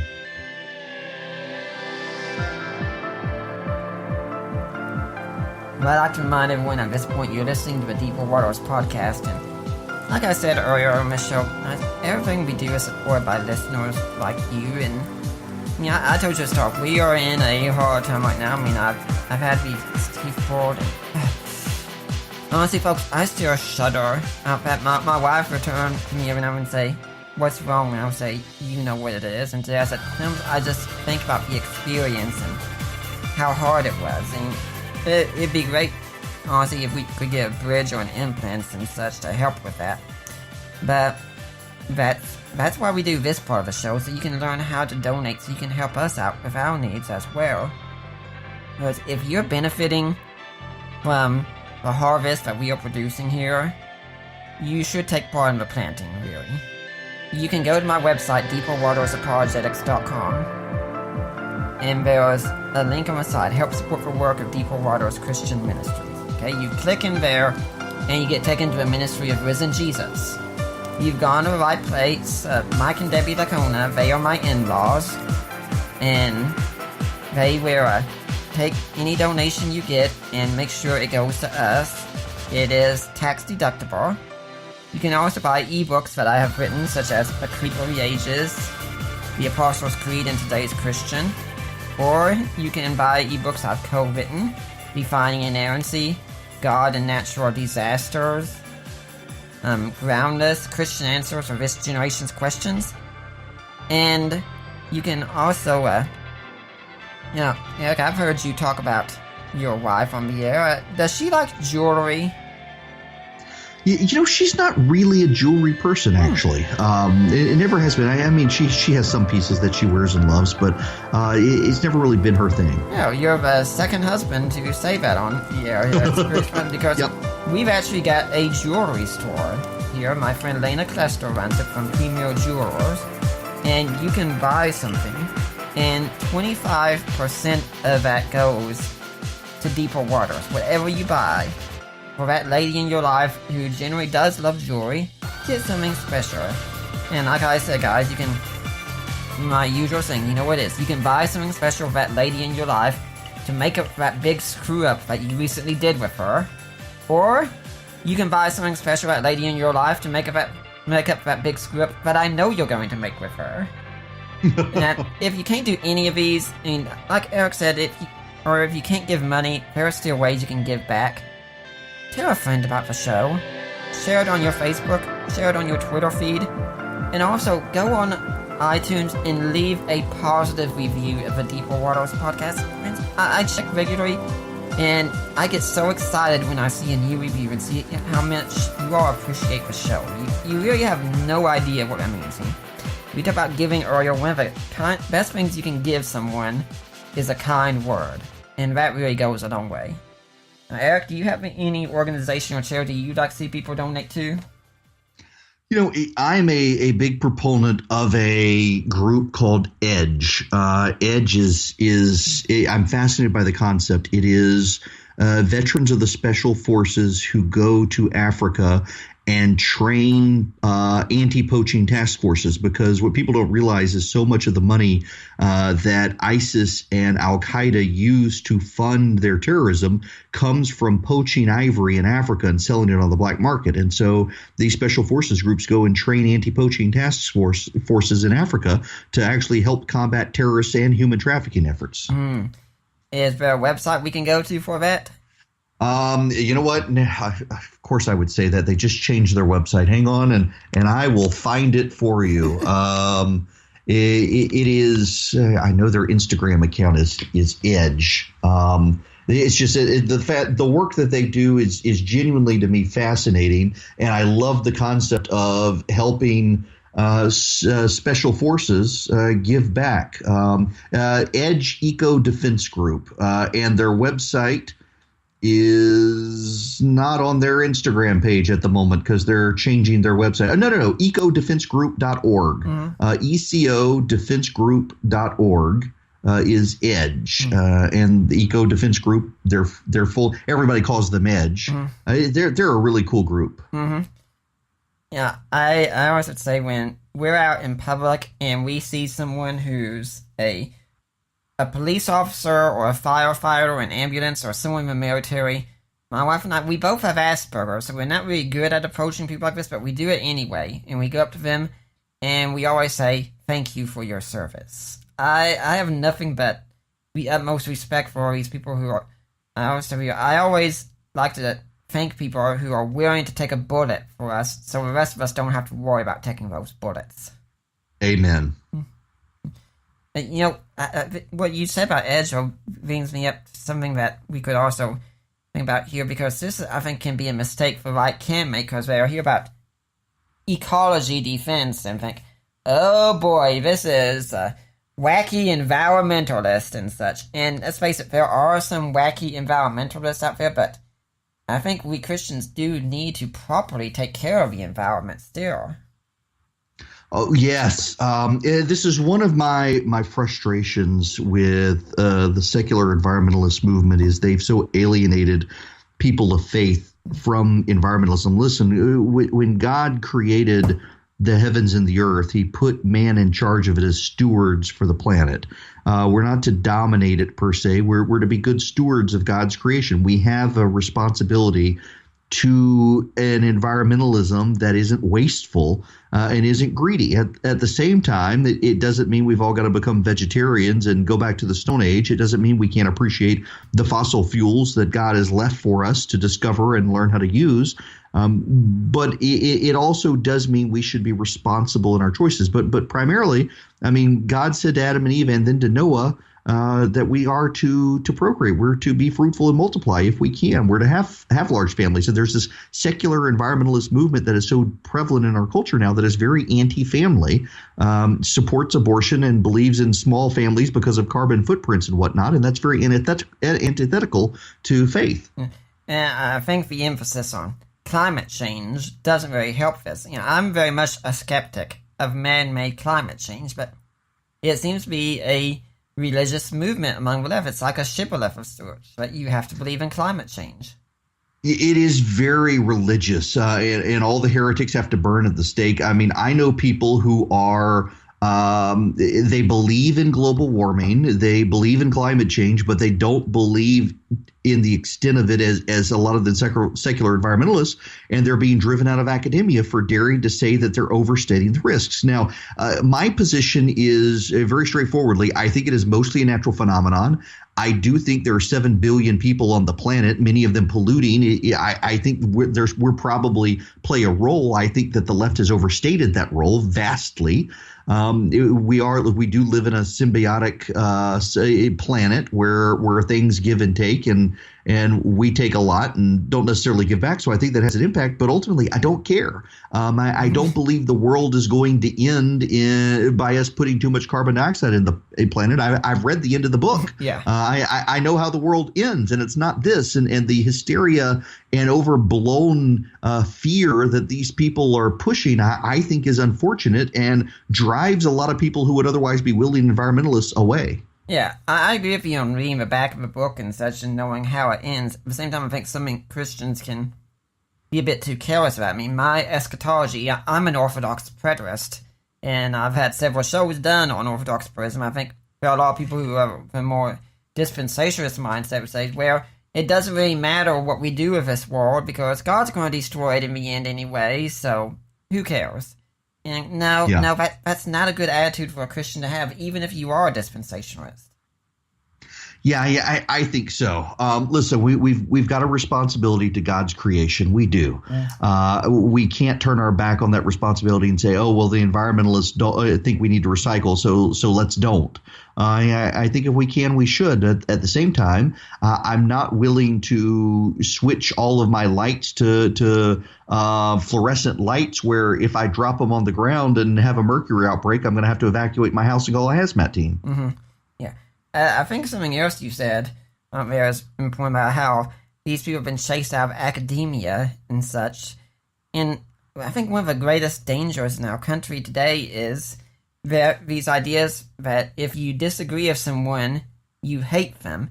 And anything you say, you have to avoid offending anyone in it at all.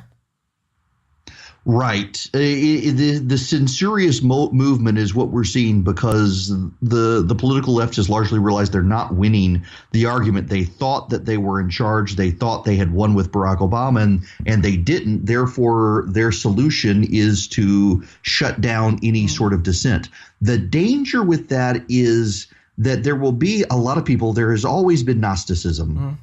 And there have always been people who have said, hey, these people don't want you to hear this thing. Therefore, this thing must be too good. And if you will come listen to me, I'll tell you the real truth that they're keeping from you.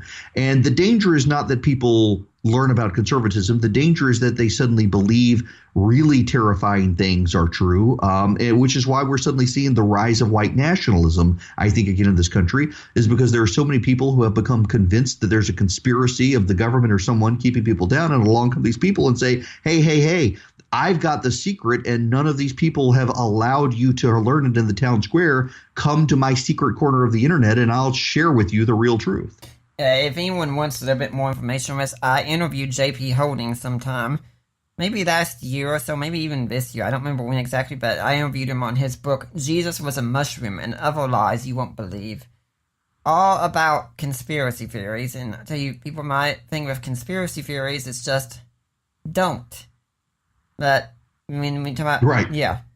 Unless you... I mean, of course there are real conspiracies out there, but if someone gives you a conspiracy theory, get the evidence first. Then see about it.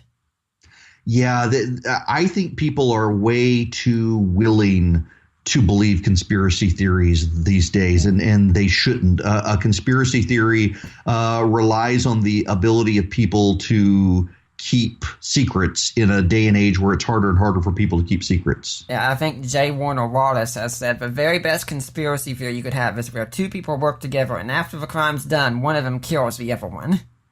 Yeah. Yep. Yeah.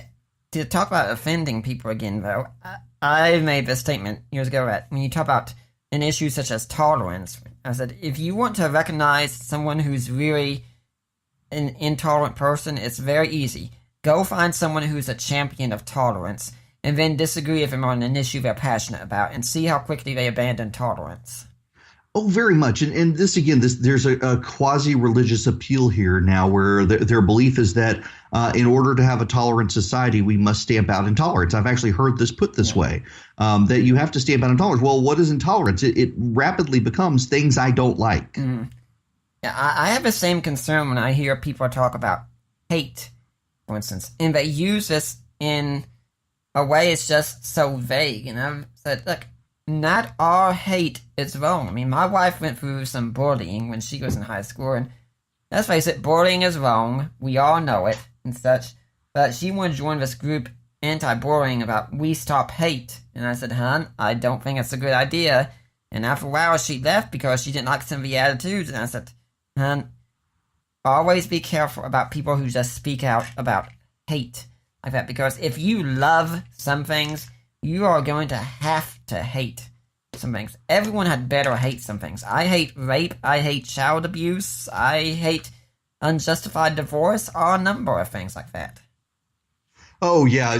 Listen, the hate that does not readily induce violence on a person, I think, is something that we as a society have to tolerate, whether we like it or not. Mm-hmm. Because otherwise we begin to stamp out all sorts of things that we think are just bad ideas.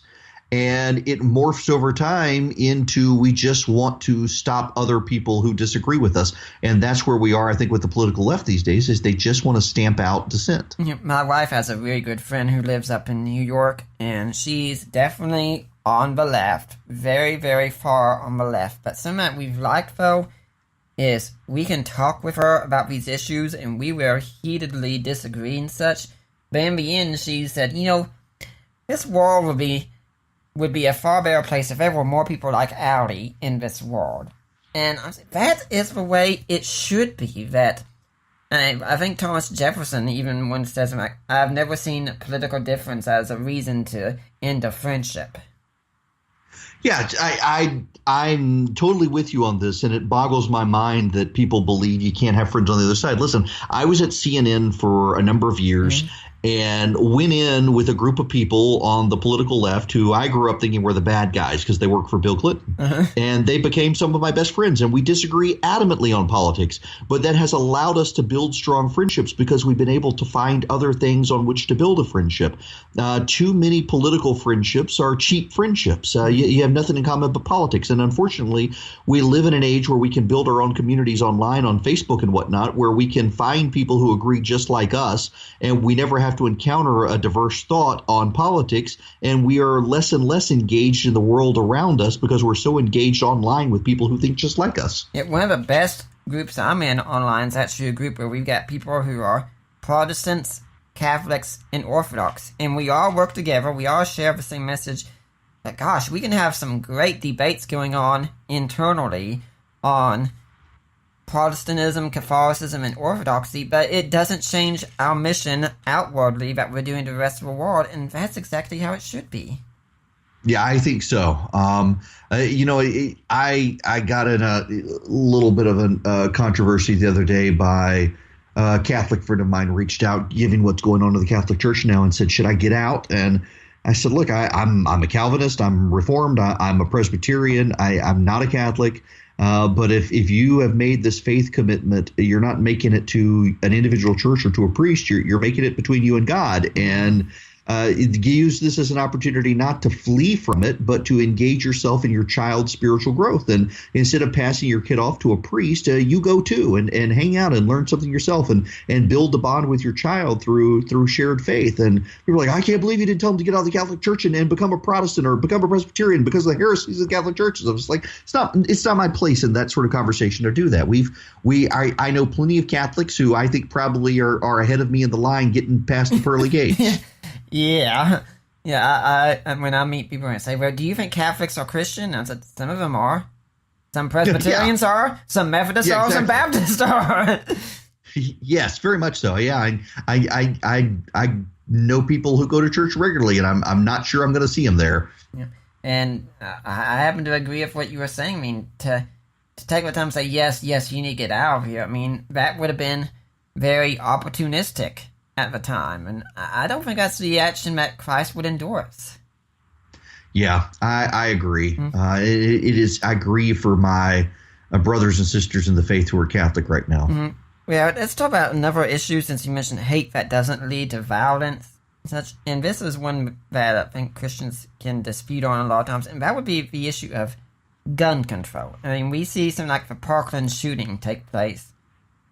You hear about all these dead children and such, and some people say, well, shouldn't we just get rid of the guns? And we say, why would any Christian even want to have a gun in the first place? I mean, what about this whole thing of you shall not kill? and things like that. I mean, why would a Christian support gun rights? Well, you know, I had a lady call my radio show one night who asked this question and said the Bible says thou shalt not kill. And I said, oh, really? Why don't we flip over one page and go through if the son disrespects the parents, you kill him. If this person does this, kill him. If this does this, kill him, kill him, kill him, kill him, kill him. It's thou shalt not murder, not thou shalt not kill. And I believe we are entitled to self-defense in this country. And people want to wrap this up as a spiritual, religious, Christian issue. And I think this is where the separation of our faith and our civic society differ to some degree. If we were all in a Christian society, we would probably not need to have guns. But I've had people show up at my house to threaten my family. I've had my children threatened in a grocery store. You're darn right, I've got a gun. And we live in a society where you've got more guns than people. And for everyone to say, well, let's round up the guns and whatnot, well, we have a constitutional right to a gun. It's called the Second Amendment. You can't apply British law or Canadian law or Australian law to a country that has a Second Amendment unless you're going to repeal that amendment, which you're not going to do. So my preferred solution, frankly, is more guns, not less guns. Have more people, get people to take courses on gun safety and arm people and make sure they know how to use their guns as opposed to taking them all away. I actually like something that Penn Jillette once said. I mean, I fully disagree if it's atheism, but he's a strong libertarian. And he talked about how we have security at airports to remove guns and such. And he said, my thinking is, let the criminals figure out who does and doesn't have a gun. Let them go on a plane and think, if I try to blow this plane up, does the person sitting next to me have a gun who can be willing to take me out at a moment's notice? Yeah. Look, I'm a firm believer that the Second Amendment is for us to use responsibly, and I think we should have more people taking advantage of it. Yes, my thing, if you go to a place like, say, a school building or courthouse or such, and it's got a sign outside that says gun-free zone, I think you might as well X that out and put sitting ducks right here. Yes, absolutely. I mean, all you're doing is advertising, this is a place where you can go on a shooting spree and no one can stop you. Yes, very much so. And we talk about people not being informed on the issues, and I think that's happened after Parkland, because you got people like David Hogg, for instance, going out there who think that because they're young, they've been through a school shooting, that they know everything about this. I mean, it got so bad that even Michael Moore was having to tell him, hey, be quiet about this, okay? Yeah, listen, the ability of the media to put up heroes on the left and turn gun control into an issue. This is why so many people don't trust the media. You look at CNN, and they have engaged in direct advocacy on this issue, and so many of the people they put up to talk about this issue, including the reporters, don't know the first thing about a gun, have never held a gun. Yeah. I remember debating someone, say my father-in-law's page, because he's very big in the Second Amendment and such, and all people say, we need to get rid of all these assault weapons. And I'll just go, and the first question I ask is, can you tell me what an assault weapon is? And most people don't even have a clue. Right. Yeah, they don't. They don't know. Essentially, it is a spooky-looking gun. They have no idea. And that's one reason that the assault weapons ban failed. People forget that Columbine happened during the assault weapons ban. And there have been other school shootings since Parkland here. The reason we don't talk about them is usually those school shootings were stopped because there was a good guy with a gun, such as a cop or something, right there, who was able to stop the shooting spree. And as soon as that happens, I was like, Allie, you are not going to hear about this story on the news. It is not interesting to them. Exactly. You never hear about those. The clear shift in antagonism of the media on this issue is why they lack credibility on it. And frankly, you do have 300 million people in this country, and there are 400 million guns. So many Americans own guns. They know much of what the media says about it isn't true. Mm-hmm. And back a few months ago, when they had the shooting at the YouTube place and such, I mean, normally that would have been talked about for days, but I think came out as soon as it was found out that this wasn't a card-carrying right-wing conservative Trump supporter. They just weren't interested because these shootings have actually been done by people who are left-wing. Oh, absolutely. It's amazing. You know immediately what stories are going to disappear from the front page based on the political ideology of the person. It was like the person who flew the plane in Austin, Texas, into the IRS building, and when it was revealed that he was a Marxist who hated paying into a capitalist system, the story went away immediately during the Obama administration. Yeah, I said at the start of the show, my wife and I went to see the Unbroken movie together. Yes. They played. We saw the previews before, and they had one for Schindler's List for 25th anniversary. Apparently, it's going to be in theaters again, and said, "Now we need this more than ever." And as soon as I saw that, my suspicions went straight up immediately. And I talked to Valerie about it and said, "Well, I think it could be any number of groups they have in mind. It could be homosexuals, Muslims, immigrants." The whole Black Lives Matter, and it's going to be trying to compare them to the real suffering that the Jews underwent in the Holocaust. Yeah, this whole idea that Donald Trump is an authoritarian figure, maybe he is behind the scenes. I mean, he said things that lead you to believe it, but the left should be delighted that, in fact, he doesn't seem to be competent enough to pull off the authoritarianism they claim he wants, because otherwise he could.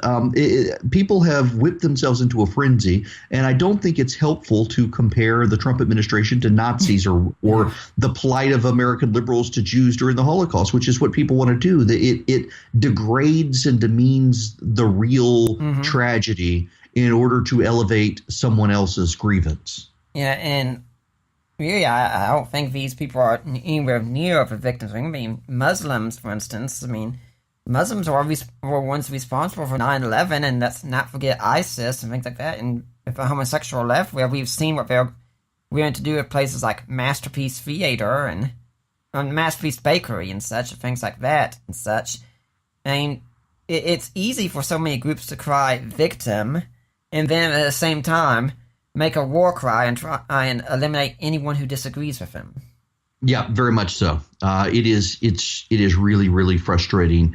The real lack of tolerance for different opinions. Archbishop Chaput of Philadelphia has a great saying that evil preaches tolerance until it's dominant, and then it seeks to silence good. Yeah, the real idea of tolerance people seem to forget is that you have to disagree on something serious and say, I'm still going to love you, I'm still going to be your friend, but by golly, I'm not going to defend this belief. It's kind of things like, I may not defend what you believe, but I'm sure going to defend your right to believe it and say it. Yes. So what kinds of things can we Christians then be doing in our atmosphere if we want to have a good influence politically on the culture? Jeremiah 29:7, I believe it is, says, seek the welfare of the city in which you're in exile, and there you'll find your welfare. And if you actually look into the word choice used in the Hebrew, it does mean city. It doesn't mean your nation. And I think Christians need to get back to seeking the welfare of their local communities and showing that they are committed to their local community, that they are committed to seeking the welfare of the widows, the orphans, and the poor in their community. And be seen in their community as helping improve the lives of people in their community. And it becomes harder and harder for people to characterize Christians as some sort of bigoted monsters when they see it's the Christians going in and getting their hands dirty when others won't. I mean, you go to Africa, you see the doctors there in Western Africa during the Ebola outbreaks. Those are by and large Christian organizations sending doctors and nurses there to help. Christians need to be in their communities, getting their hands dirty, shedding tears over their local community. And this is what we've done historically for a long time. I mean, when plague swept through the Roman Empire, I think the end of the 2nd century, beginning of the 3rd, sometime around there, it was Christians who were staying and helping the sick, while even the great physician Gowden turned tail and ran. Yes, we need more of that. I think some more problems we have is so many of us think we have to do something big on a huge national level. We forget the very first lever you're supposed to operate on is helping the person who lives right next door to you. Yes, we need to know our neighbors as Christians. That's why my wife and I, we live in an apartment complex, And whenever we have new neighbors come in, I try and get to know them. I usually, though, don't go right out and say, hey, I'm a Christian, because I think that could turn some people off. And yes, I think so. It gets very interesting because I have some people coming in and they make it clear that they are living together and such. Yeah. And I kind of wonder how open you'd be about this if you guys, I don't preach anywhere, but technically I am an ordained minister. And how much you'd be willing to say that to me, but I try and just sit there and not speak in a judgmental way and such. If it came up, I'd just say, yeah, I don't think you should be doing this, and here's why. Right. I find that Christians need to be better at building relationships in their community and build relationships with sinners. Yep. We actually went to a church event maybe about a year or so ago, and I went and sat in this chair in the living room, and it was a husband and wife's house, and their daughter was there, and she's talking about this guy she was dating and such, and apparently they'd been dating for a while. I said, well, when are you going to get married? He says, well, looks like we're going to wait a while, because he says he wants to travel first and things like that. And my red flags went up immediately with that. And said, when I hear that, what I get out of that is he's saying this. For me, traveling the world is more important, better to me than my commitment to you. And I started asking questions about their relationship, and I was pretty sure they were living together and such, so I started giving them statistics. Here's why living together doesn't help your relationship. Here's the dangers. Here's why you shouldn't be having sex before marriage and things like that and such. And my dad was sitting there the whole time saying, and he was afterwards just saying, gosh, I've been trying to tell all this stuff for so long, and she hasn't been listening, and you just came out here and said it.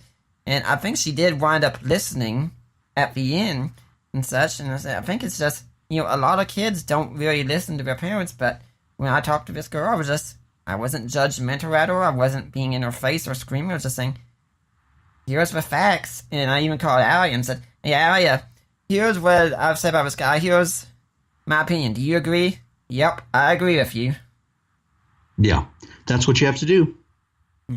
And what should we do if we want to get politically involved? Should we write to our congressman? Should we join a group online or go to a town hall meeting? What kind of steps can we be doing?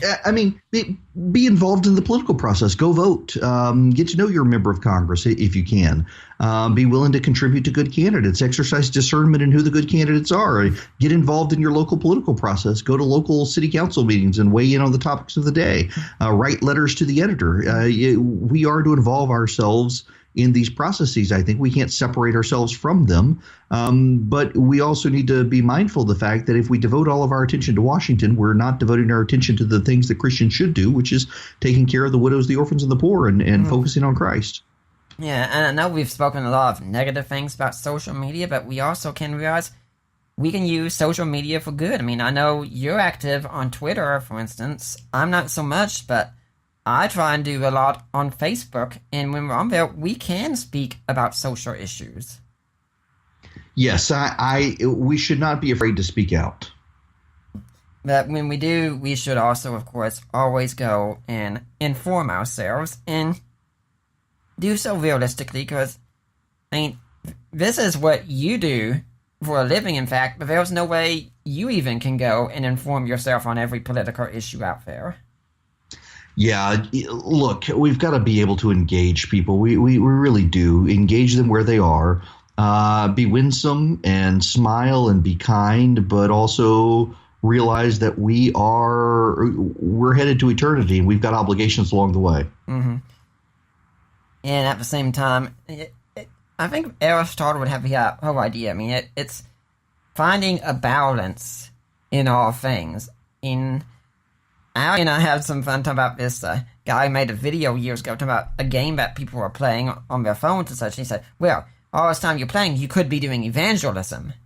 And I made a big joke about that kind of thing, saying, yeah, I was going to take my wife out on a date, but I could have been doing evangelism. I was going to go have lunch, but I could have been doing evangelism. Any number of things.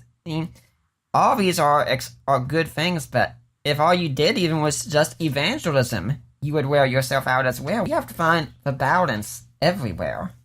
Yes, balance is very key. Mm-hmm. And how should we handle those people we meet then who disagree with us? Because too often those things can become quite cantankerous, as it were. Well, never give in to being angry.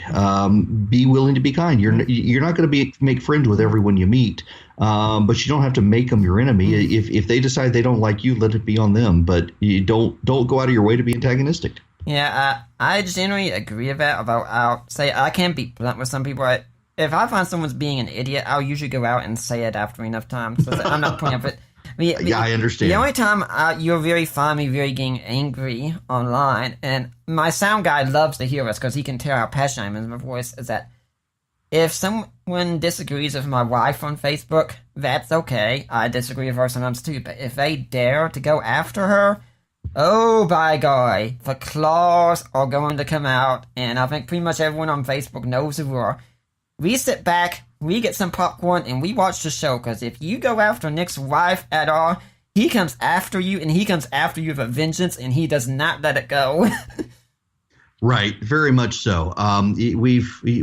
There are boundaries, and we need to live within those boundaries. Yeah, Eric, we've come to the part where we do have to part ways for now, because it's getting near the end. I've really enjoyed getting to talk with you, and thank you for being so generous with your time. My wife was really surprised. He's going to sit with you for 2 hours? He's a very busy guy. And he does that much on his radio show every day, too. Yeah, well, I'm happy to do it. Thanks for having me. Well, I'm glad to have you on here. Do you have a blog, website, and email where people can get in touch with you if they want to find out more? Yes, people can go to theresurgent.com and email me at Erick, ERICK, at theresurgent.com. Okay. And do you have any final words you'd like to leave with a Deeper Waters audience? Yes. Just, be willing to go into the world, but understand that you're supposed to, change the world, not have the world change you. We've got a higher purpose in life. We're headed home to eternity. There's no reason to be angry because we know how the story ends. Well, Eric, I'd like to thank you for coming on. I hope we'll see you back here again sometime. Thanks for having me. I enjoyed it. I'd like to remind everyone that next week we're going to have Tim O'Neill on here, our first atheist guest, talking about Jesus mythicism and worse the Middle Ages, the Dark Ages. For now, I'm Nick Peters, and I'm signing off.